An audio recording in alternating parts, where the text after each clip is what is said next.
Hello and welcome back to the forecast. This is episode 6 of the forecast. Wow, 6 already. Yes, it is. Time is flying. Yep, and we're going to go ahead and just get straight into the analysis here. Friday, Saturday, Sunday, 2 away, 1 home against Peoria. It was a long weekend. Long weekend. We'll go ahead and jump right into Friday here. So Friday's game in the first, Peoria controlled pretty much most of the first. Got pretty heavily outshot in the first as well. It was like one of those games, though, where it felt kind of calculated. And it was like just kind of maybe seeing if they were just like kind of wait for Peoria to trip up a little bit. Yeah. Like just sit back and kind of try and play their own game. And then the second period came around. Yep. And noticeably in the first also, the ice time was pretty heavy for the top line. So, again, leaning on that top line pretty heavy once again. Struggling to kind of break it out pretty clean, although their zone entry was good once they were able to make it out. Yeah. It was just a lot of first passes not working out. Good tight checking, though. Peoria didn't really do much in the first other than pass around the outside and just kind of wait. Both teams just hanging back, just Yeah. kind of waiting for the other one to make a mistake. And Yep. And then heading into the second, Peoria just came out in a different gear in the second that the Storm weren't able to match. Everyone just kind of looked about a half step slow. Our penalty kill, which was usually pretty good, coughed one up pretty early. yeah, Gave that the 1-0 there, and then in a span of 30 seconds there, it became 1-0, 2-0, 3-0. Yeah. And then the 2 of those were on the penalty kill, I believe. back to back, fucking pretty. Yep, and then the third questionable calls. Yep, the third one was just them hammering away in front of a loose puck, and you just got to clear it out. You can't just let it sit in the crease for that long.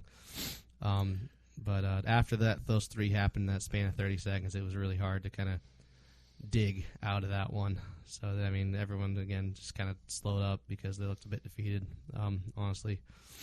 Yeah, the second period was not a good 20, but that is kind of one of the best parts about hockey is you can go back to the locker room after a tough period like that, and you can reassess, and you can make changes, and you can come out a different team, which I thought they did in the third.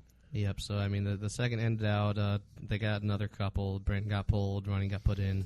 Yeah, and I feel horrible for fucking Brent. It's so clear that guy cares so much, and it's very obvious what he wants, and he let him know. And yep. I know that I've been I've been the guy getting yelled at, and I've been the guy doing the yelling, and I know how much that sucks, and I'm sure there's still a lot of love. It just comes from a good place. So Yep, and then on the second, again, failing to capitalize on the power play, something that they've been struggling with all year. Still not quite clicking on that. Heading into the third, though, Witzke comes out and gets one real early. They have a lot of good pressure in the third. So it gets 5-1 right off the bat with Witzke getting one early. Yeah. And then we once again we get another penalty, another power play for us. Leaf finally capitalizes on the power play, so we make it 5-2. So I noticed that they moved him off the point, which Yeah. is something that I have been looking at for probably the last 3 weeks, and kind of wondering why he was still on the point. I think that move down low, I think, paid instant dividends. So. Yeah, I think they got Witzke on the point now. Yeah. I believe on the It was power play. Kosis on Friday, I believe. They had Kosis? Kosis running the Okay. right side of the point, All right. which I thought was odd. A lefty, kind of a newer guy. Yeah. Maybe we just haven't really had a chance to really see what he's capable of. But the coach put him back there for a reason, and they got one. So it's 5-2, and Yep, starting to feel like maybe the boys can come back. But right. I think Kosis has a lot of speed and skill. He's pretty green. This being his first his first pro games. yeah, He just got called out of school. I can't remember what school he went to, but I'll post it up here. But he's looked good. yeah. And after that power play goal, it really seemed like it went to their legs. People started skating, finishing checks, and everything. Goes to your head real quick. And we got shots. And we got shots on net. They took as many shots in the third as they had in the first and second combined. So Right. And then Johnny Witzke almost gets another. Oh, my God. Comes this close, but Tommy started to get in a scrap with a guy around the face-off dot. It's one thing to move a guy out of the front of the net, but you get fucking cross-checked in the back 3 times and take a hack in the back of the leg. And what's the guy supposed to do? Yep. And, I mean, seriously, that officiating crew, God, I'm not even going to get into it, but...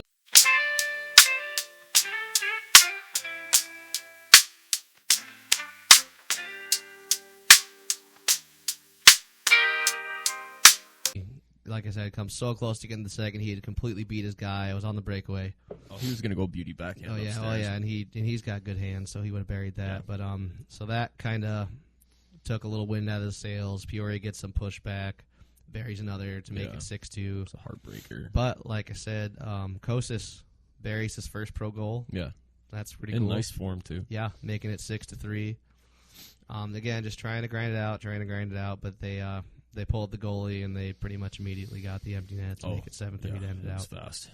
Yep, so not the best day Friday. Again, away games don't seem to be our forte this year. But like, Saturday night, man, I popped out of bed. It was like 6 a.m., and I was like just so excited. Oh, boy, yeah, Saturday. I got over to the rink at like 3 p.m. Like, oh, yeah, yep, I got there around 4. But just to get a spot and...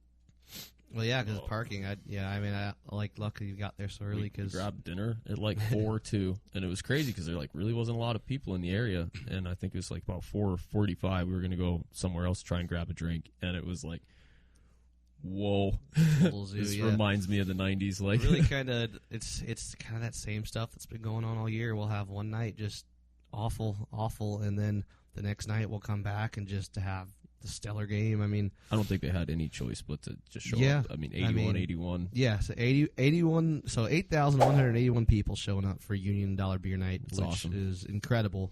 No curtain whatsoever. No curtain. All the old maroon numbers from the Mallards on the walls. Still up there. Believe it or not, they are still up there. I finally kind of realized where it's been so long. Mm-hmm. But it felt like it was just yesterday was the last time I saw it. Like, boy, was it loud in there. That was awesome. That was amazing. But we'll open it up on the analysis on that one. Right in the first, I noticed right away. I mean, I was down at class level. Right away, guys are trying to get people to go, obviously. Yeah. And then talking to you, Nick. Yeah, I mean, I watched it. I mean, across the course of the game. He is such an old school. Like, he plays so old school, and I don't know, he's not terribly big. I mean, he's tough as nails, but, like, it doesn't matter. It doesn't matter who it is. Like, he's barking up 6'6" trees. He's looking to go with anybody. So, yeah. So that, I mean, he was all asking for it left and right, and then no one would take it. And then Peoria starting off, just icing the puck a lot, and just not very strong. And then they don't ever look for a fast start. They sit on their heels and they wait for you to make a mistake. Yep. And they're really confident in the way that they play that way. So. Yeah, but then after a bit, they started trading chances, finally. Brent come up with a few huge saves in the first. And then as the first went on, of course, as it always goes with Peoria and Quad City, they got more and more physical. And then the turning point really was around, I can't remember how far into the first, but Artem was along the boards. One of the Peoria guys was coming at him, and Artem just absolutely decks him with a reverse hit. Yeah. Press the A button. Yeah, decks him and then like gets in his face and yells at him and then skates away. Apparently it was a high stick. I didn't go back and look at it, but he got called for 2 there. And then Gagnon and Van Nuden both got in, quote, fights. Oh, I don't think either one of them dropped their gloves. No, none of them did. It was 2 wrestling matches down in the corner, like way away from where Zook was, by the way. Zook was still over here yapping with that guy. But Gagnon and Van Nuden go off. The Peoria guy takes a 2 for instigating. Gagnon gets a misconduct for some unknown It was reason. like he just reached into his pocket and pulled out random calls. He was like, and you get this, and you get... I didn't see what happened. So I don't know why he got the misconduct. I didn't look at it yet, but... So he gets the misconduct, but it ends up being a wash because you got the 5 for fighting, 5 for fighting, 5 for fighting, 5 like for fighting. 2 or 3 guys in the box each team, I think. Yep, so. and then you got the 2 for... And they're up on the board, like, flip-flopping. Yeah, they have no idea what's going on. But because then they had, like I said, they had the 2 for instigating, Peoria did, and then Zook had the 2 for high sticking, I guess. But ended up being a wash, so whatever. Right after that scrum, unfortunately, the Storm kind of get caught puck chasing behind the net. And they just score. This is a nice wraparound. Yeah. Got to give them credit. I mean, I thought it was, like, honestly super glitchy. Like, I don't think it went through Brent, and they must have gone just past the blocker and over the leg pad and snuck in. I remember I was just like, "Fuck, here we go again." Yep, and then I believe after that Peoria took an unsportsmanlike for something, but I think that was tonight. Well, I think they took one the other night too. But They had a good push on that power play. I had no problem with that power play. That looked decent. But then right after that one, we didn't put it home. But had good pressure, good shots. Another power play we get, but that one gets erased about halfway through with the first of many 2-minute calls on Dylan Fournier. Yeah. At the end of the first there. So heading into the second, they end up finishing off the 4-on-4. And the chippiness continues. Again, people run around trying to fight people on Peoria to get the crowd going. Peoria wants no part of it. I mean, I think they knew what's at stake. Like they watched. They didn't have a big lineup. I mean, their lineup's pretty big, but they didn't have like a very tough lineup. Well, I think they knew if they got into a fight and lost it, $8,000 is going to explode. Well, yeah, and their two main fighters, Trudell and Dadajana, are both not in the lineup right now. So, and I watched that Adenier guy or whatever, number 4. I watched him. I think Panucci. No, I think Mo went up to him. Yeah, and it looked like he was trying to get him to go, and he's like, I watched his mouth. He's like, I don't fight. Yeah, he doesn't. He doesn't strike me as he's a very like skinny guy. Yeah, lanky. It's like weird when you can tell a guy's skinny underneath his gear too. But like, yeah, he's. I wouldn't. I think the league's got the website's got him listed at like 205, and I think that's a stretch. Yeah. So, but again, the second Peoria up one, just playing the shell all through the second. Virtually nothing happened in the second, but us like trying to get shots, and Peoria immediately just chipping it out. Yeah. Whole second period, a snooze fest. Honestly, that kind of hockey I cannot stand. It's bad for the game. It's bad for the league. It is. And Trudell Jean Guy. Yeah, I mean they're good at it. Ashamed of yourself, like. I mean, they're good at it. They get wins, but it's like. At what cost? Yeah, like you can't. You really go back into the locker room and say, "Wow, we really fucking dumped and chased it like all game. Like we really held on to that 1-goal lead for 33 minutes." I cannot stand their organization. I cannot stand the way they play. Fuck. I'm gonna go off. I'm gonna absolutely go off. So just try and contain myself. Frustrating. Bear with me if I do. Frustrating second period. They don't do one thing right. Like they cheat hockey. They cheat hockey fans. They should be ashamed of the way they play. They really should. I'm sorry. I'm gonna lose it. Going into the third, lots of back and forth in the third. Finally, their shell was starting to crack. They weren't able to shell up effectively enough to keep them off. If they can't get 3 or 4 glitch goals, if they can't get 1 or 2 glitch goals, then their system fails. Like Peoria does not play well down. Yeah, once they go down, they don't think they know how. Yeah, but that's the problem is they go up early so often that once they're up, it's just like. But again, in the third, Fournier just piling up the minors. He's how many did he finish the second game with? I think he had 4. It was 4. Yeah. I'll check, but I know at the point in the third, I sent you a text saying, "Oh, Fournier got the old deck ejection." Yeah. So he's got 3 minor penalties. So I remember at least 3 of them, but I think he snuck another one in there. So on one of those, Ernst buried one to make it 2-0. Yeah, he's had an electric year. 2-1. But no, 2-0. But then also, the give and take. Fournier scores an absolute lob shot, like a chip shot. I don't think anybody saw it go in. Like, oh yeah, no, it took a minute. Skinner, Skinner was like, huh? Because I was down at the other end, I saw it. I'm like, was that the puck? Yeah, it was the fucking puck. Yeah, it took me a second. So Fournier spots one to make it 2-1, and then after they score one, the place just really gets rocking. Yeah. And the crowd really got into it after that. They just needed it. They just needed it. So many people, like Easter Sunday fans, like all they're there for is that or a fight. And it would have been a crime to go that whole game without a goal or a fight. It really just would have been a crime. Really woke up the sleeping giant, though. Yep. That was that building. I mean, it's one of the loudest in the league. Shook. I've never actually been. I've only been to 2 other SPHL rinks, but I couldn't just guess. Yeah. There's no louder one. The structure of it. With the weird half horseshoe, it bounces sound down. It bounces off the top. off there, and then you got a flat wall on the other side. So just excuse me.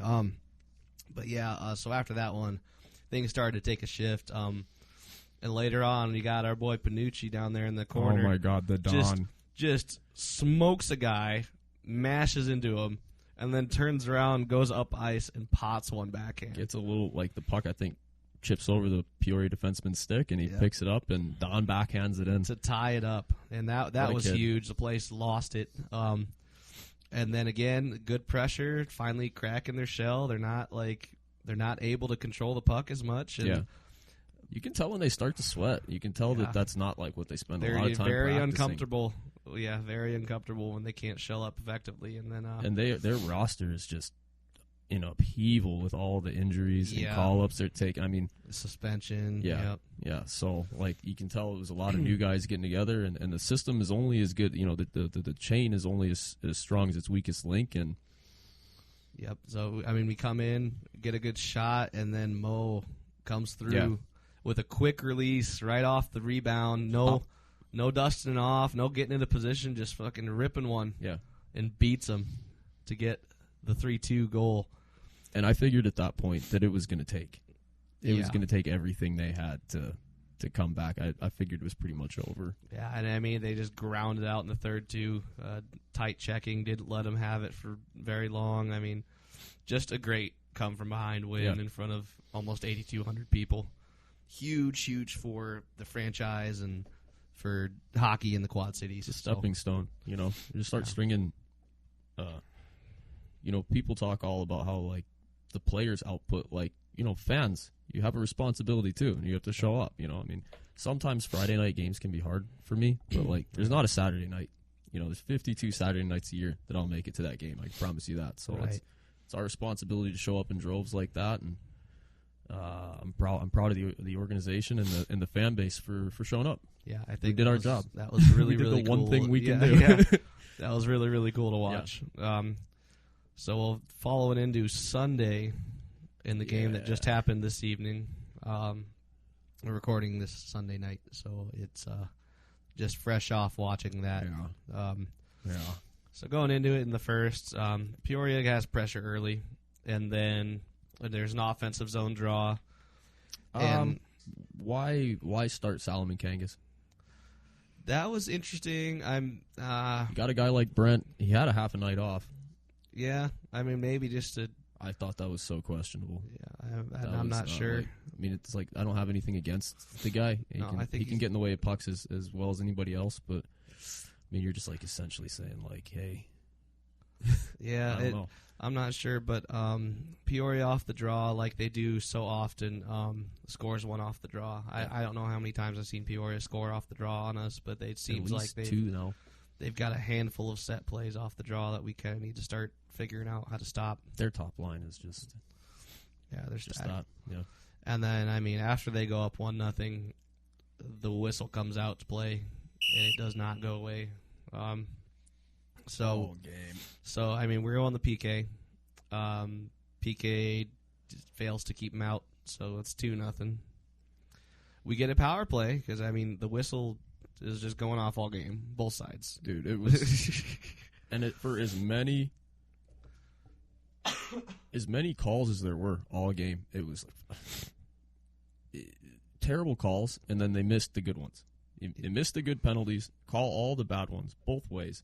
It's dangerous. I mean, I feel genuinely bad for all 40 skaters because it's dangerous, some of that shit that they missed. Mean, being an official is tough, but I don't know, man. It is at some point. But anywho, beside the point. Sorry, I lost my train of thought there. 2-0. Yeah, so 2-0. We get a power play, but we fail to convert on the power play. Peoria still controls most of that period. Right? Was that the weird double minor? Yeah, I think it was where Van Nuden just got absolutely mashed in the mouth. I think he was like going down when he took that stick, but yeah, he was, and then he was bleeding all over the place. I don't think they were going to call anything until they saw he was just bleeding everywhere, like, which is absurd. But anywho, we take that 4-minute power play. We get a good pushback at the end of the period, but can't convert. So heading into the second. The second period is just where it went off the rails. Yeah, I mean, we give up another. Go 3-0. Get another power play. Still can't capitalize on the power play. And then Zook gets hurt and a fracas breaks out. Well, see, like he'd went after McChesney, and I watched this in number. I watched like pretty much everything twice, and he went after McChesney, and then that big. I'm not even going to take a stab at his name. It's way too many A's in a row. Gavrilovic? No, Adenier. Adenier. Yeah, so I'm not even going to take a stab at it. But he sucker punched. Look, I missed that. Yeah, it's just the way their whole organization, their whole system, top to bottom. They cheat hockey. They cheat their fans. They cheat opposing teams' fans. And they should be ashamed of themselves. The way they play, the way they conduct themselves is literally negative, is sub-zero. So that cheap shot was deplorable. I hope that the league takes a look at that. But so a big fracas breaks out, and then Panucci actually drops the gloves with Gavrilovic. Yeah, 6'6", 230. Works him. Oh my goodness. His face looked like it needed a couple of ice packs. I mean, that guy had, I think, like 5.5 inches on Panucci. Yeah, I mean, but he took him down. That was he worked incredible. He beat the brakes off of that guy. And then the whole period grinds on. Peoria doing their usual clam up and huck the puck down. Really chippy the whole period too. And then another couple fights break out. You got Mike fighting Adenier. Yeah. With Adenier wanted Crowder. Yeah. But Chartrand, this is just a whole note over the weekend that Chartrand, 16 in Peoria, he had just run his mouth all weekend. You could just see every single time, and he's not a very big guy, it doesn't look like, and he would get into somebody's face, and he's constantly slashing guys in the back of the legs and cross-checking them behind the play. And he was trying to do that all weekend.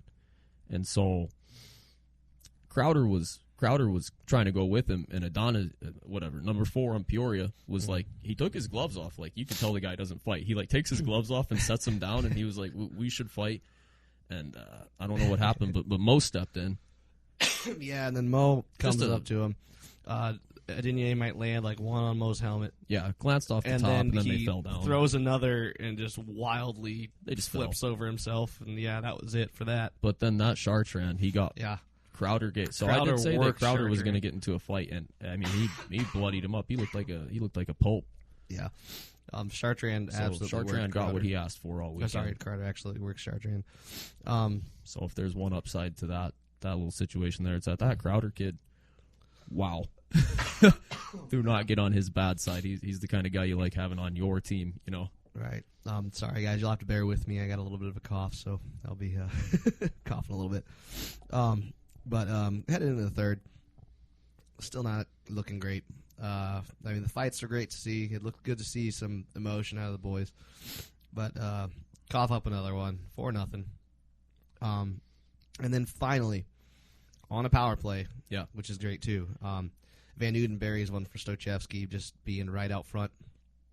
Great play, great feed from Stochevsky. Yeah, Stochevsky forced the turnover and just put it in the magic spot. Van Uden again nailed it. Yep, and then excuse me. But going back to 4-1 now after the power play goal. I mean, Peoria just shelled up again. Yeah, that's just what they do. Nothing, no happenings. A bunch of little scrums keeping on in the third. So yeah.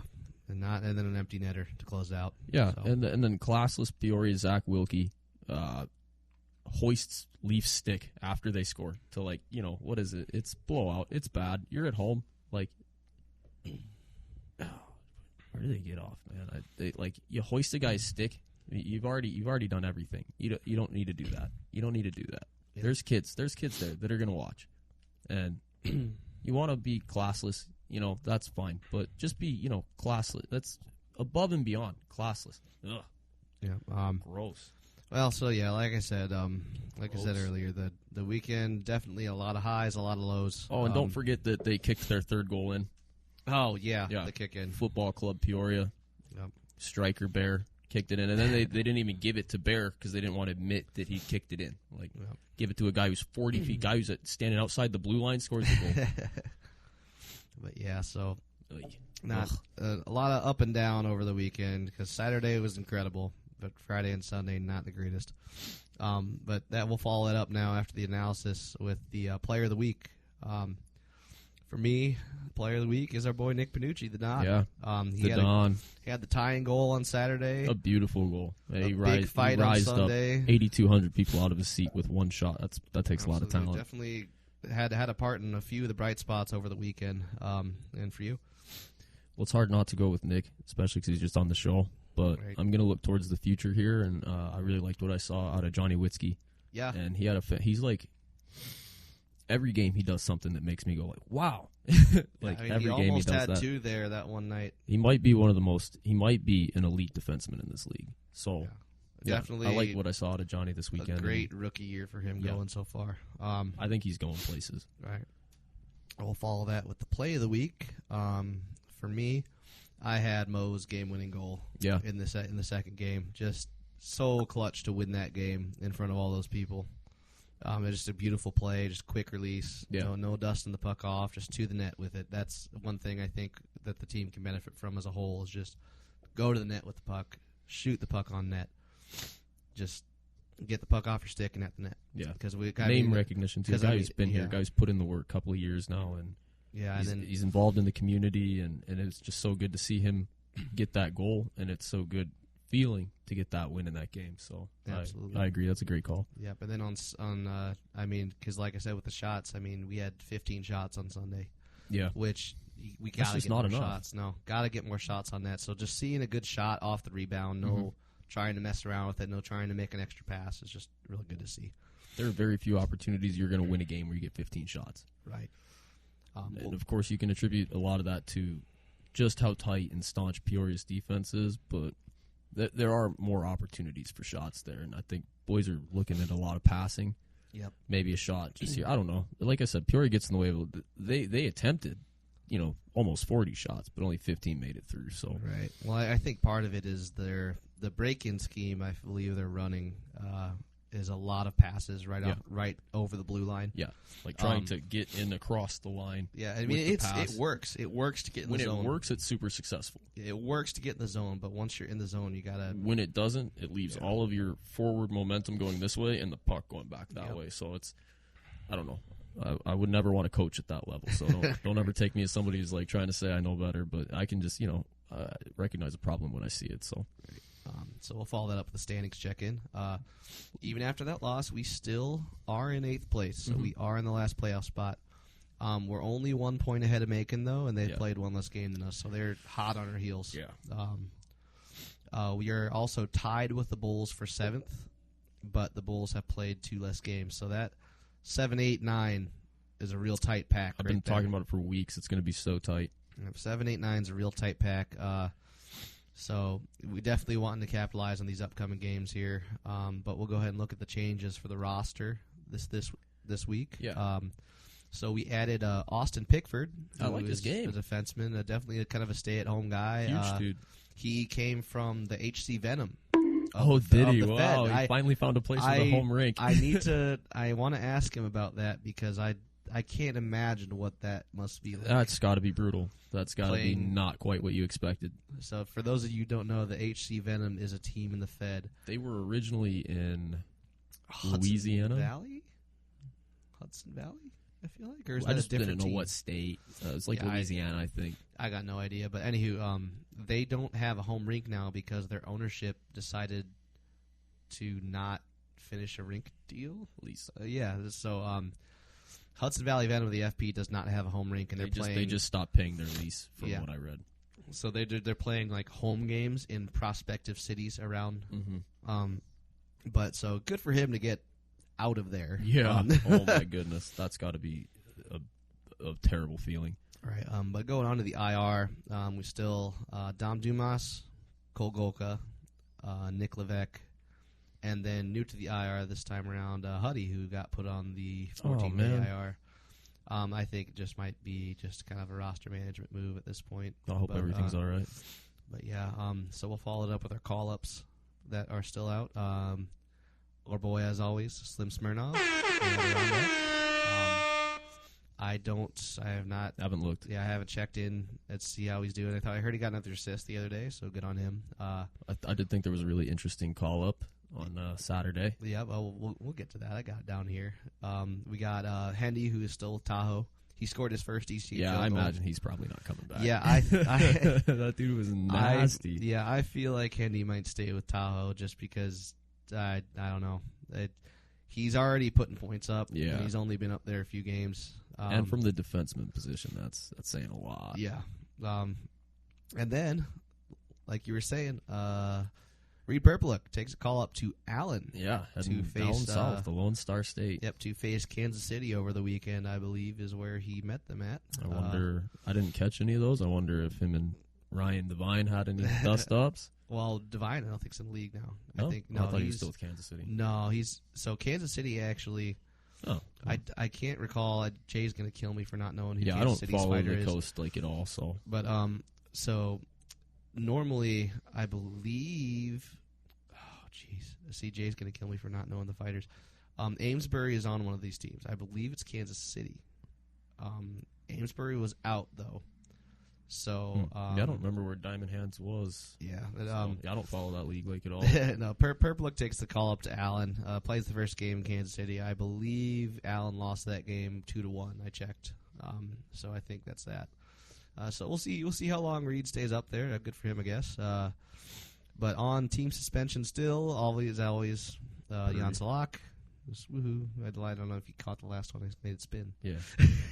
Go back to the bars. Put them on lockdown. There you go. But at this point, we're going to go ahead and take an ad break.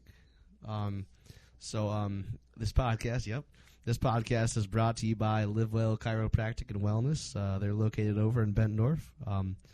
They work with a storm. Go where the players go. Go to Live Well. And also, as a thank you for our listeners and thank you to those guys.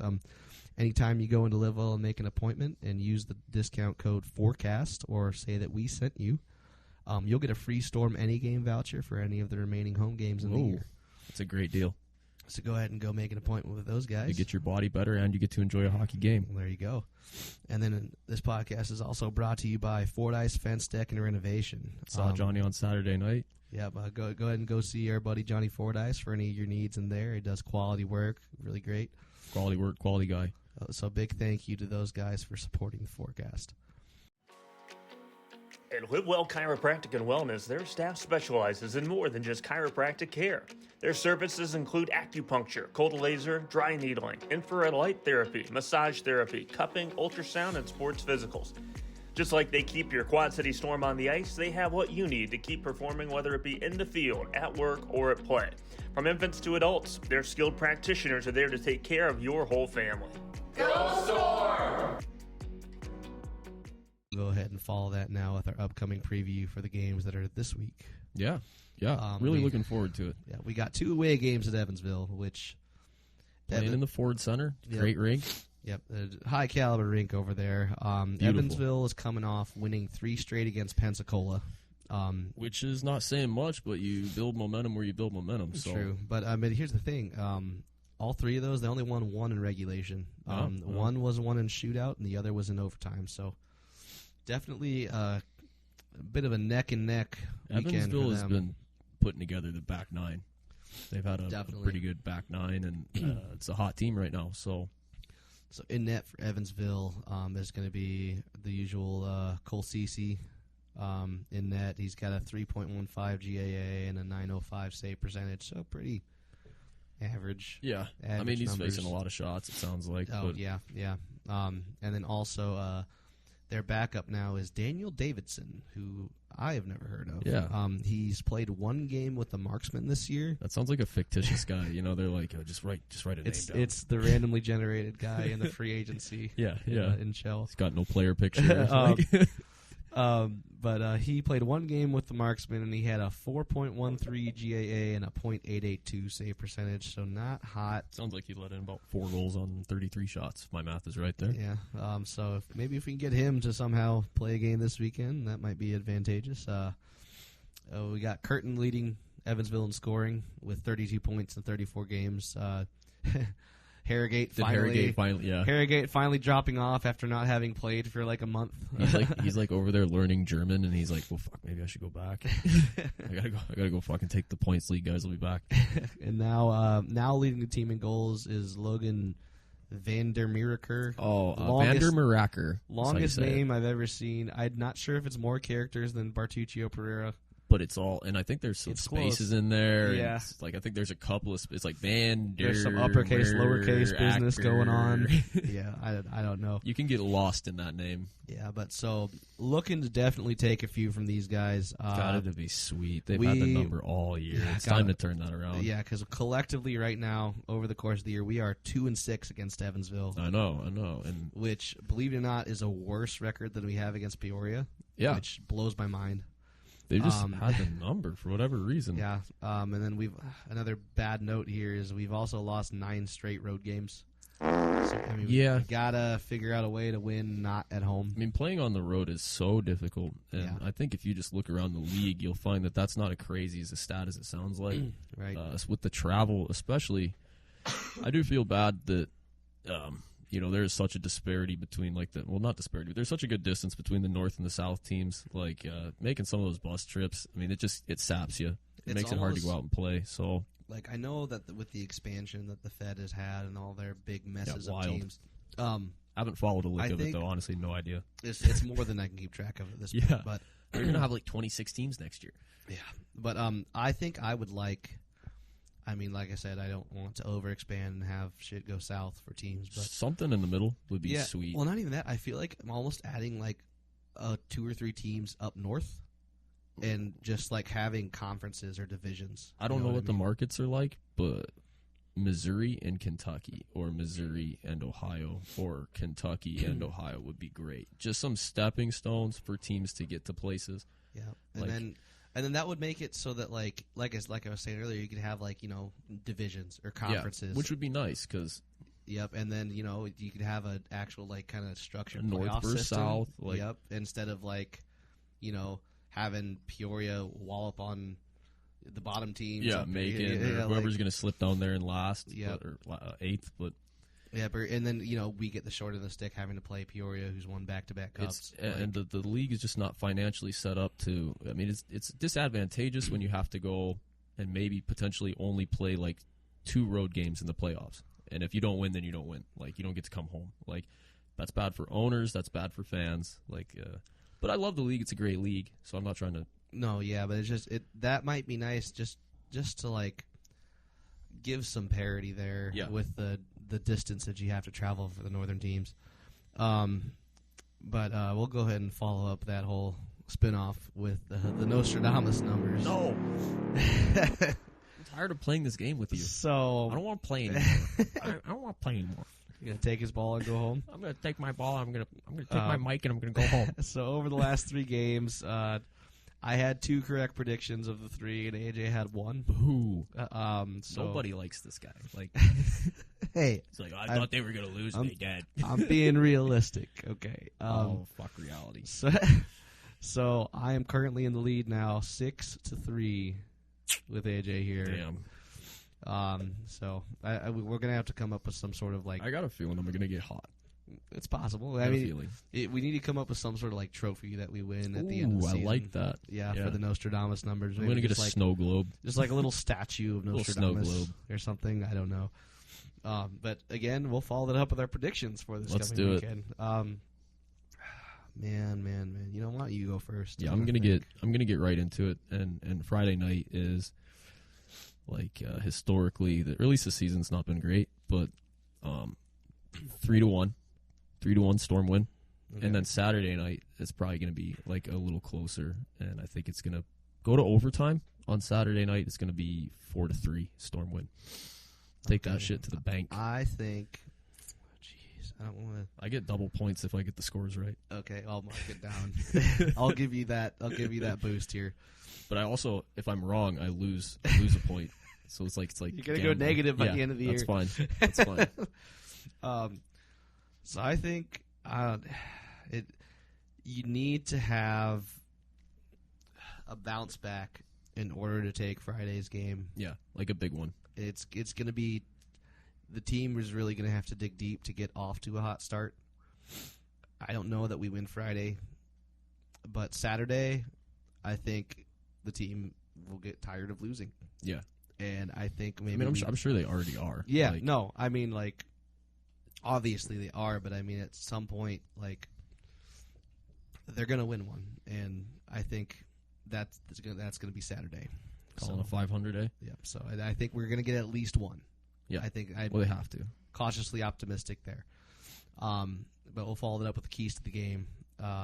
For me, the keys to this weekend's games are going to be, firstly, shots on net. Yeah. Shots on net. Shots on net. Got to have more than 15 shots if you're going to have a shot at winning. So, got to get shots on net. That's just to get your foot in the door. Like, Yep. getting more than 15 doesn't really mean anything. That's to get your foot in the door. Right. So, and then key number 2 is keeping high energy away from the 8,200 crowd. Like, keeping your energy up at the away games. Gotta kind of just, you can't come out slow or you can't come out defeated. Like I was saying just recently, like, they're going to have to dig deep to turn around after losing 2 of the 3 over the weekend and beat on Evansville, honestly. Like, we need a couple big wins here. yeah. And then key number 3 is just find a way to win. Yeah. Like, it doesn't matter how you do it. It doesn't matter Kick it in what method. You got to find a way to win if you want to stay in this last playoff spot. Yeah. You have to find a way to win. I mean, it is slowly getting away, Yeah. you know, and like you gotta go and take it at this point. Yep. 3 keys So, for you. You know, I don't want to just say like shoot, but like the time is Shoot, nigh, shoot. and shots on net are like they're so pivotal. It's you got to find a way to get the puck on the net. I mean, take a low shot, shoot for rebounds, you know, whatever it takes.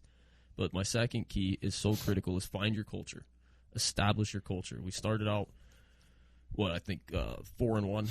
I think. Probably fact check that, find out I'm wrong, but you gotta find that culture. You know, do what you do. Don't wash your socks. Like whatever it takes to get back to that winning culture inside the locker room. I've been in good locker rooms. I've been in bad locker rooms, and the culture is so important. You know, I mean, like if there's anything going on in the locker room, just like squash it, start over. You know, wash your socks. I don't know, whatever it takes. Find that winning culture and embrace it, and love each other, and play like.